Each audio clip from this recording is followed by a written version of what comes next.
ये क्वेश्चन लिया गया है problems in general physics bye I Irodov इस किताब से। और ये फर्स्ट चैप्टर का 11th क्वेश्चन है। ये रिलेटेड है प्रोजेक्टाइल मोशन से। और इस क्वेश्चन में कहा गया है कि दो पार्टिकल्स, इन दोनों को एक ही जगह से थ्रो किया गया, दोनों को अपोजिट डायरेक्शन में थ्रो किया गया, हॉराइजेंटली थ्रो किया गया। कुछ देर बाद इन दोनों के बीच का जो डिस्टेंस है ये पता करना है। और वो कुछ देर जो है वो एक स्पेशल सिचुएशन को इंडिकेट कर रहा है कि ये इसका जो वेलोसिटी का डायरेक्शन होगा और इसका उस समय वेलोसिटी का जो डायरेक्शन होगा वो एक दूसरे के साथ परपेंडिकुलर होगा। तो चलिए एक बार क्वेश्चन को पढ़ लेते हैं शुरू से। यहाँ पर कहा गया दो पार्टिकल्स है move in a uniform gravitational field with an acceleration g। So constant acceleration है ऑब्वियसली नीचे की तरफ, that is g। At the initial moment the particles were located at one point, यहाँ पर ये लोकेटेड है, and moved with velocities v1 is equal to 3 meter per second and v2 4 meter per second। वैसे हम इसे v1 और v2 मान लेंगे और फाइनल जो रिजल्ट है उसे हम लोग पता करेंगे। बाद में आप चाहें तो वैल्यूज़ पुट करके उसका जो वैल्यू है वो पता कर सकते हैं। हम सिंबल्स के टर्म में इसे कैलकुलेट करेंगे। इन अपोजिट डायरेक्शंस, एक को इधर फेंका गया 3 मीटर पर सेकंड वाले को मान ले इधर फेंका गया और 4 मीटर पर सेकंड वाले को इस डायरेक्शन में फेंका गया, एक दूसरे के अपोजिट डायरेक्शन में। Find the distance between the particles at the moment when the velocity vectors become mutually perpendicular. तो सिचुएशन कैसा बनेगा देखिए। कुछ देर बाद ये जो येलो पार्टिकल है, लेट अस से ये येलो पार्टिकल यहाँ तक पहुँचा येलो पार्टिकल। और इस समय अगर आप इसके वेलोसिटी वेक्टर को देखें, ऑब्वियसली ये जो है ये टैंजेंट होगा किस पे, इसका जो पाथ है ये हो गया वेलोसिटी वेक्टर, ये हो गया इसका वेलोसिटी वेक्टर जो कि इसके ट्रैजेक्टरी पे इस जगह पे ऑब्वियसली टैंजेंट होगा। और ये ब्लू पार्टिकल जिसे 4 मीटर पर सेकंड से फेंका गया उसका भी उस समय इस इंस्टेंट में कुछ वेलोसिटी होगा। Okay, so velocity as vector होगा। यहाँ पर इंटरेस्टिंगली आप ये पाएंगे, अगर वर्टिकली दोनों पार्टिकल्स को कंसीडर किया जाता है तो दोनों पार्टिकल्स किसी खास इंस्टेंट ऑफ टाइम में, चाहे आप कोई भी इंस्टेंट ऑफ टाइम देखें, उसका जो वर्टिकल लोकेशन होगा यानी कि वो y एक्सिस के अलॉन्ग जहाँ पर सिचुएटेड होगा वो वर्टिकल लोकेशन दोनों का सेम होगा। यहाँ पर आप इस चीज़ को ऐसे देख सकते हैं कि इसे फेंका गया हॉराइजेंटली, इसे भी फेंका गया horizontally. So initial moment of time में किसी भी तरह का वर्टिकल कंपोनेंट नहीं था वेलोसिटी का। दोनों ही पार्टिकल के लिए वेलोसिटी का कोई वर्टिकल कंपोनेंट है नहीं। यानी कि ये कितना नीचे आएगा इसे जब हमें डिसाइड करना होता है, यानी कि y पोजीशन इसका जब डिसाइड करना होता है तो हम क्या करते हैं, हम एक पार्टिकल को, वर्चुअल पार्टिकल को यहाँ से ड्रॉप कर देते हैं, वर्चुअल पार्टिकल को जिसका कि इनिशियल वेलोसिटी इन पार्टिकल्स का, इन प्रोजेक्टाइल्स का इनिशियल वेलोसिटी का वर्टिकल कंपोनेंट हो, जो वर्टिकल कंपोनेंट 0 है। यानी कि इनका vertical location, Y axis location पता करने के लिए हमें क्या करना होगा, सिंपली एक पार्टिकल को यहाँ से ड्रॉप कर देना होगा। सो जिस इंस्टेंट ऑफ टाइम में ये वर्चुअल पार्टिकल जहाँ जहाँ होगा वाई एक्सिस में, ये प्रोजेक्टाइल का भी वाई एक्सिस लोकेशन या Y value, Y coordinate exactly same होगा। यानी किसी भी पॉइंट ऑफ टाइम में दोनों पार्टिकल्स का y वैल्यू जो है वो सेम होगा, वर्टिकल लोकेशन जो है वो सेम होगा। यानी हम यहाँ पर कह सकते हैं कि ये जो ब्लू पार्टिकल होगा, ये ब्लू पार्टिकल कुछ यहाँ पर होगा। हमने एक हॉरिजॉन्टल लाइन ड्रॉ कर लिया और ब्लू पार्टिकल जो है वो ब्लू पार्टिकल यहाँ पर होगा जिसे कि 4 मीटर पर सेकंड के स्पीड से थ्रो किया गया था।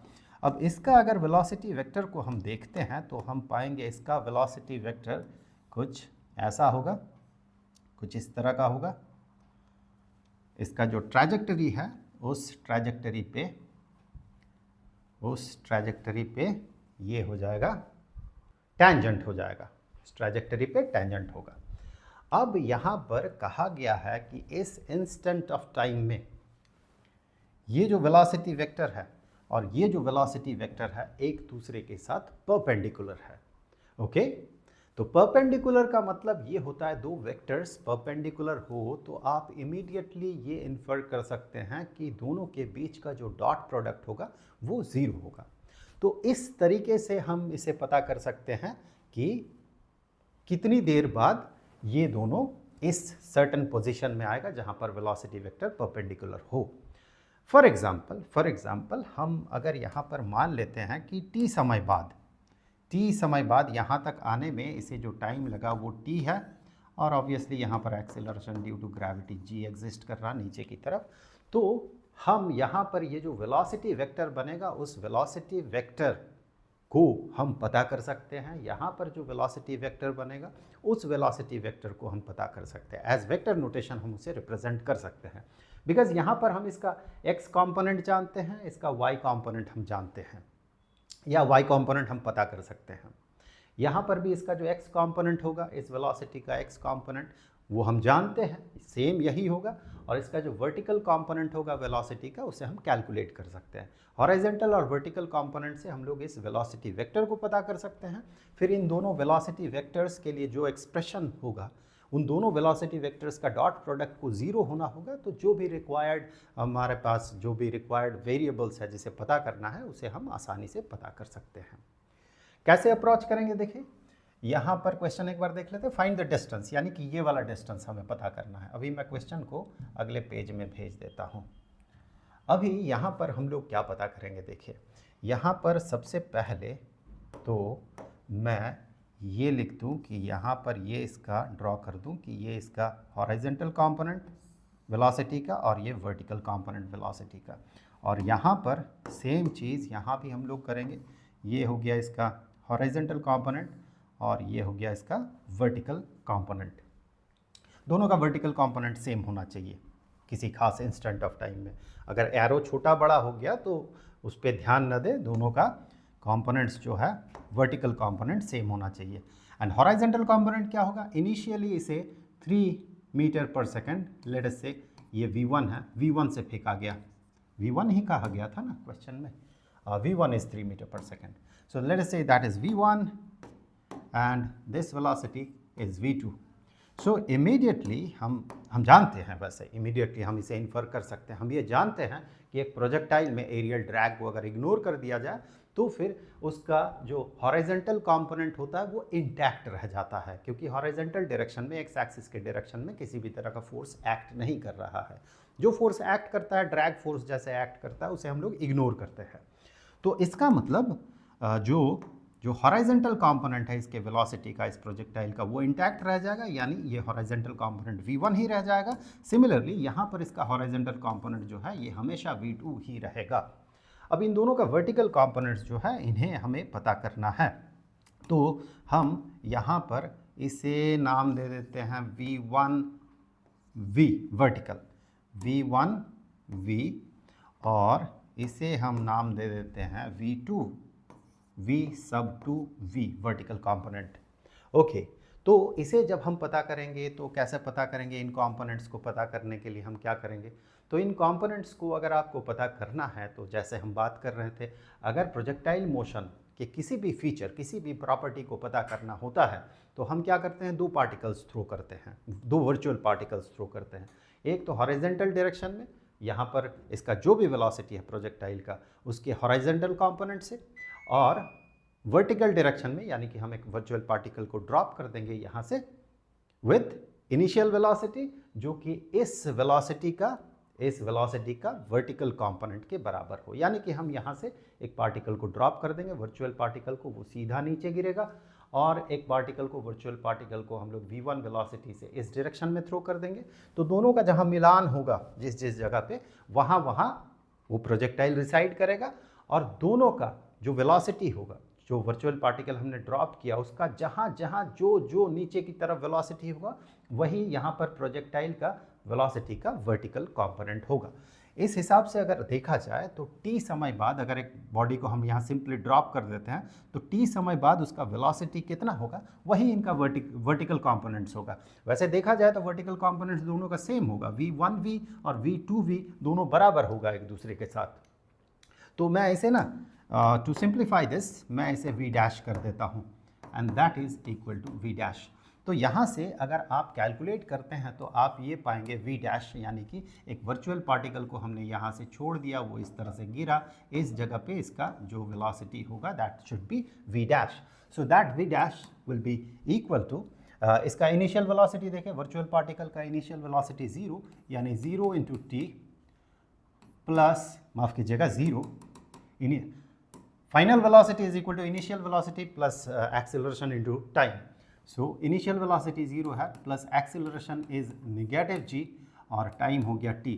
तो यहाँ से हम कह सकते हैं कि v dash is equal to negative G T, यानी ये कंपोनेंट और ये कंपोनेंट ये दोनों जो है ये दोनों नेगेटिव जी टी के बराबर होगा।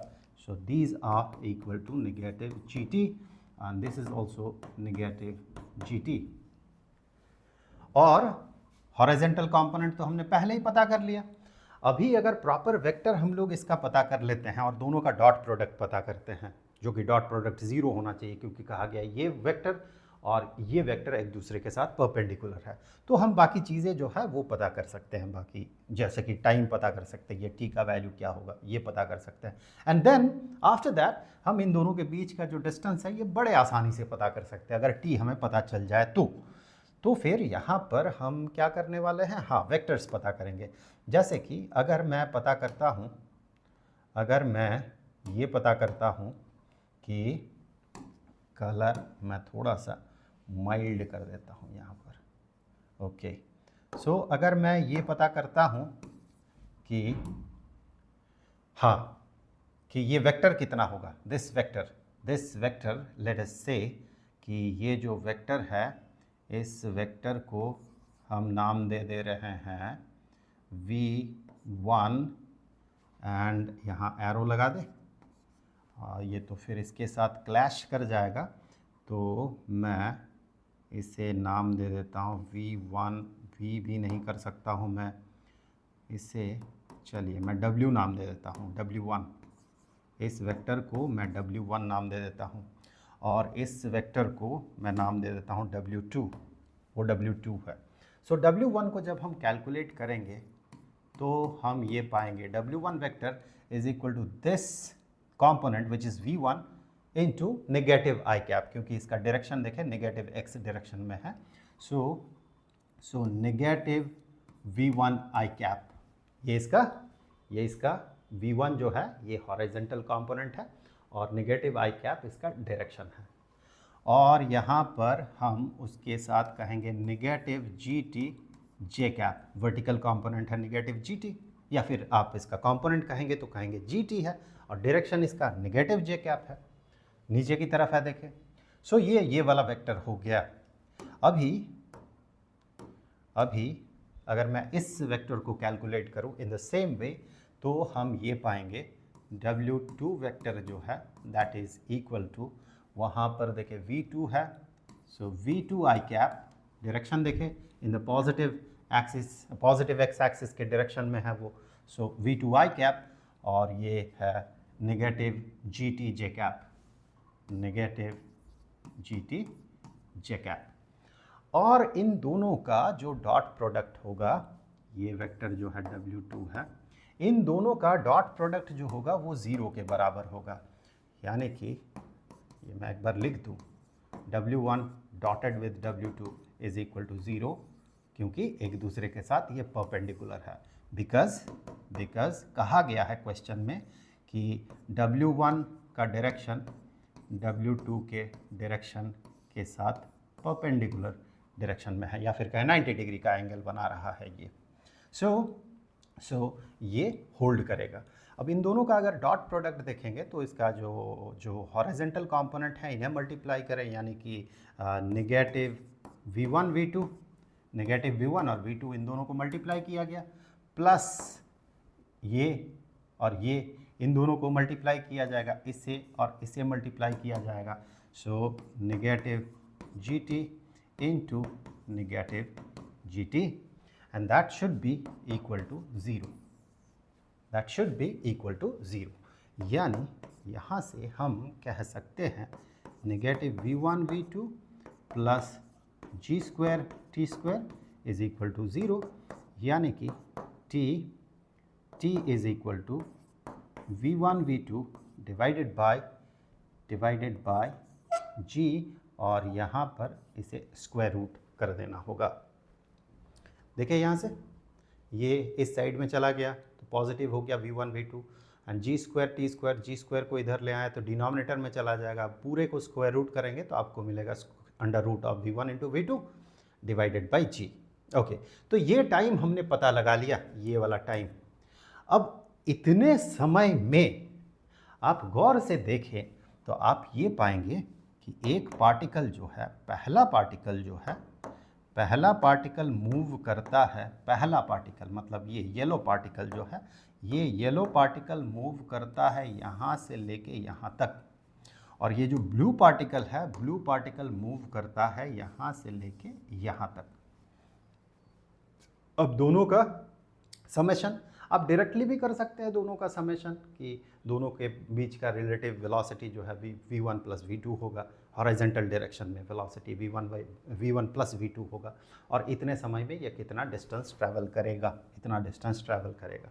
या फिर आप इसे इंडिविजुअली स्प्लिट करके भी कर सकते हैं, जैसे कि समझने के लिए मैं ये नाम दे देता हूँ इन दोनों को। जैसे कि मैं इस डिस्टेंस को नाम दे देता हूँ d1 और इस डिस्टेंस को नाम दे देता हूँ d2।